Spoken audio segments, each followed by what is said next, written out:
And this is why we're starting out our list with Bradley, an FPV drone hit, direct hit. But what happens next? Nothing. It's like Bradley just shrugged and said, "Was that a mosquito?" This beast meets both key criteria we considered for our top picks: widespread use in the war and firepower. But our first spot isn't just about Bradley. It's the collective impact of all Western IFVs, Bradley, Marder, and CV-90, that are truly game changers for Ukrainian soldiers. Let's discuss one by one. An iconic American IFV has proven its worth in Ukraine through its advanced armament and protection. Just check out how a Bradley takes down Russia's most feared T-90 tank. Yep, with just a 25mm chain gun. It's like taking out a grizzly bear with a BB gun. And fun fact is, one of the Bradley gunners even joked that their skills came from playing video games, probably War Thunder. Who knew gaming could prepare you for the battlefield? Meanwhile, according to Forbes, the Russian army is losing about 150 armored vehicles a month, and in May 2024, that number shot up to 288. Clearly, the Bradleys aren't here to play. Similarly, the German Marder IFV, with its 20mm cannon, has shown remarkable performance against Russian BMP-2s. The Ukrainian defense minister tweeted that the Marder is an excellent example of German quality after the initial batch of 40 started arriving in late March. It's no wonder. Compared to the BMPs, the Marder is a tough customer. Before the Marders arrived, Ukrainian forces were dealing with a mix of less protected vehicles, which didn't hold up well under enemy fire. Watch how the German Marder IFV turned the tide in the Kursk invasion. Fighters from the 95th Separate Airborne Assault Brigade used the Marder to smash Russian positions in the Sudza district and Malaya Luknaya. It's like watching a tank battle from a video game, but with real explosions and no cheat codes. Here comes another Swedish CV-90 IFV, rocking a 40mm autocannon and built like a tank's tough cousin. This vehicle doesn't just shrug off anti-tank mines and artillery like a pro, it practically laughs in their face. Ukrainian crews have been putting the CV-90 through its paces, using it for everything from long-range strikes to picking up wounded soldiers. The vehicle's advanced features and user-friendly design have made it a valuable asset in the Ukrainian military's arsenal. But the question remains, how do you support a front line bristling with these powerful vehicles? The answer is simple: artillery. The 155mm self-propelled howitzers, SPGs, including the PZH-2000, Polish Krab, and M109, have been vital assets in Ukraine's artillery arsenal, offering substantial firepower and mobility. The Bodana 155mm self-propelled howitzer, a recent addition to Ukraine's artillery arsenal, has proven to be a formidable asset on the battlefield. Designed to emulate advanced Western systems like Sweden's Archer and France's Caesar, the Bodana features a 155mm gun mounted on an 8-wheeled chassis, allowing it to combine mobility with heavy firepower. It boasts a firing range of up to 31 miles and rapid firing rate of 5 rounds per minute, making it highly effective in delivering precision strikes while minimizing exposure to counterfire. The Bodana's ability to quickly move into position, fire multiple rounds, and relocate before the enemy can respond is just like the mobility of a sports car and the firepower of a dragon. Since its introduction to the front lines in early 2022, the Bodana has already played a pivotal role in key operations, including the liberation of Snake Island. In Ukraine's artillery lineup, the PZH-2000 is like the cool kid with the latest tech, super armored and packing an automatic loading system that makes other howitzers look like they're still using dial-up. This German powerhouse is a staple of Ukraine's artillery, known for its durability and high firing rate. On the flip side, the Polish Krab, while nimble and straightforward, sometimes feels like it's running on last year's tech. Ukrainian soldiers have found its thinner armor a bit of a weak spot, leading to a few more oops moments under fire. And then there's the M109, the classic American model that's built like your old dependable car. It gets the job done, but doesn't have the bells and whistles of the newer models. Together, the PZH-2000's cutting-edge features, the Krab's practical mobility, and the M109's reliability create a balanced artillery strategy. It's like having a team of specialists where each one has their own unique flair. Once the howitzers have done their thing, it's time for the real showstoppers: rocket launchers.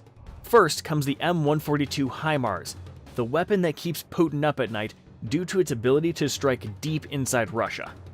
Armed with 6 guided rockets, HIMARS can strike targets up to 43.5 miles away with remarkable precision, disrupting Russian logistics and command structures deep behind enemy lines.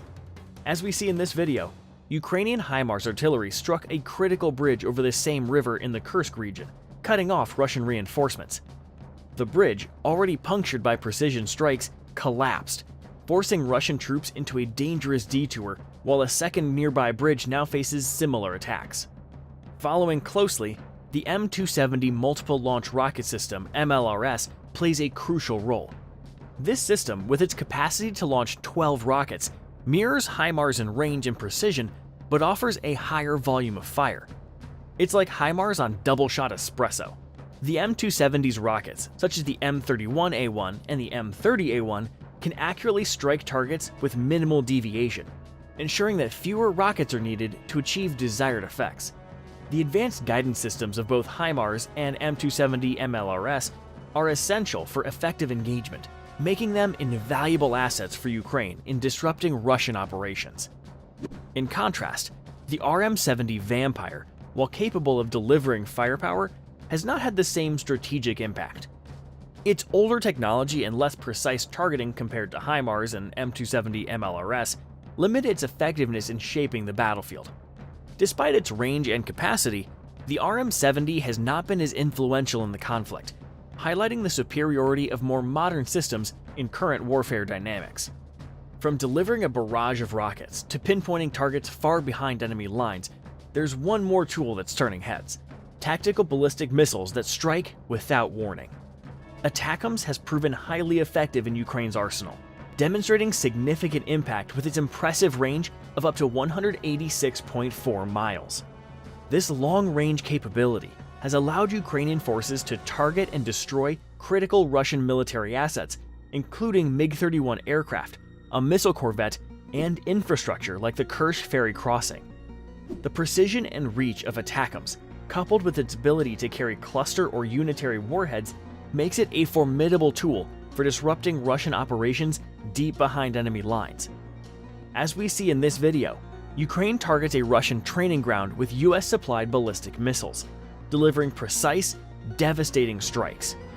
The footage captures the moment of impact, showing powerful explosions that disrupt military preparations.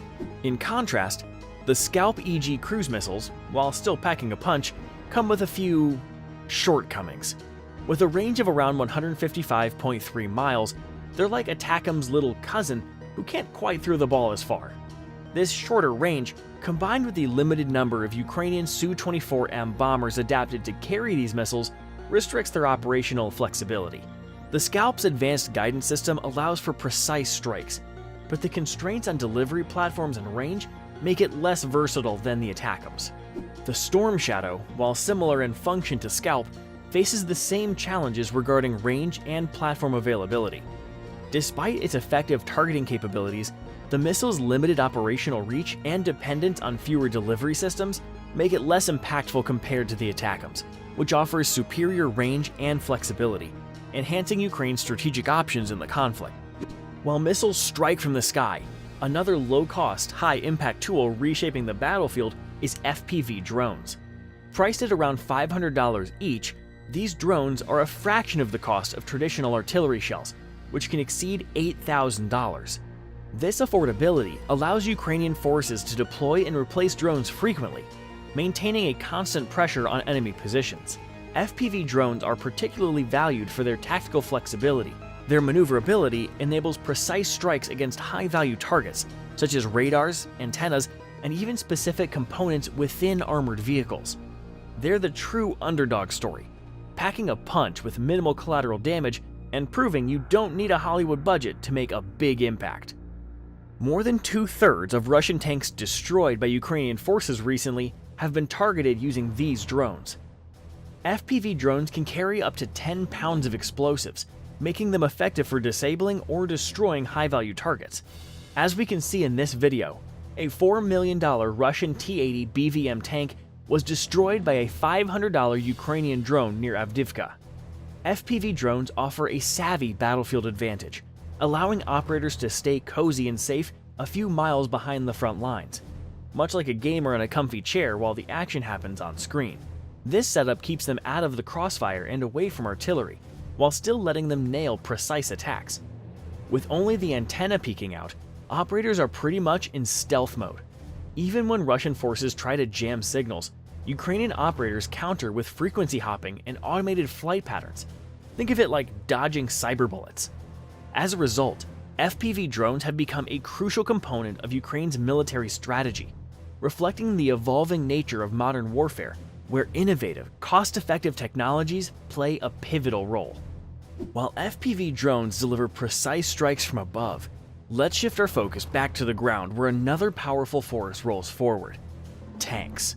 In the Ukraine war, tanks have been repurposed from their traditional roles into that of self-propelled guns, making all available models suitable for current combat needs. The Ukrainian and Russian forces are not engaging in classic tank battles where speed and armor thickness are decisive. Instead, tanks like the Leopard 1, Leopard 2, Abrams, and Challengers, alongside the T-64, T-72, T-80, and the M55S, are utilized primarily for their artillery capabilities. This adaptation reflects their widespread use and firepower rather than their historical attributes.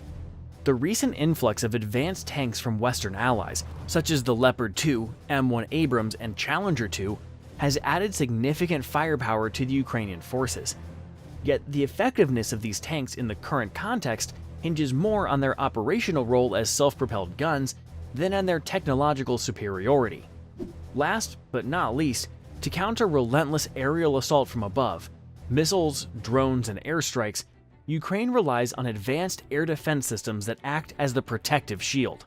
Air defense systems like the Patriot, German Iris-T SLM, and NASAMS have become pivotal in mitigating the aerial threats posed by Russian forces. The Patriot system, renowned for its long-range capabilities, has been instrumental in intercepting ballistic missiles and high-altitude threats, providing a significant boost to Ukraine's ability to protect critical infrastructure in urban centers from Russian missile strikes. Its sophisticated radar and targeting systems enable it to track and engage multiple targets simultaneously, making it a formidable asset in Ukraine's air defense strategy. Similarly, the German Iris-T SLM and NASAMS have demonstrated their effectiveness in the battlefield.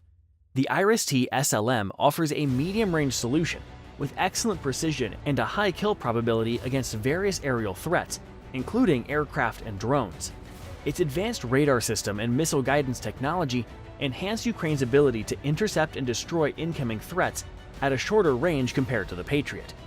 As we see in this video, how Ukraine's air defense system shot down 35 Shahed drones from Russia aimed at Kyiv. From armored vehicles and artillery to missiles and drones, the weapons of the Russia-Ukraine war have shown that effectiveness is not just about firepower. It's about how, when, and where these tools are used. Which of these weapons do you think is the real MVP? Let us know in the comments.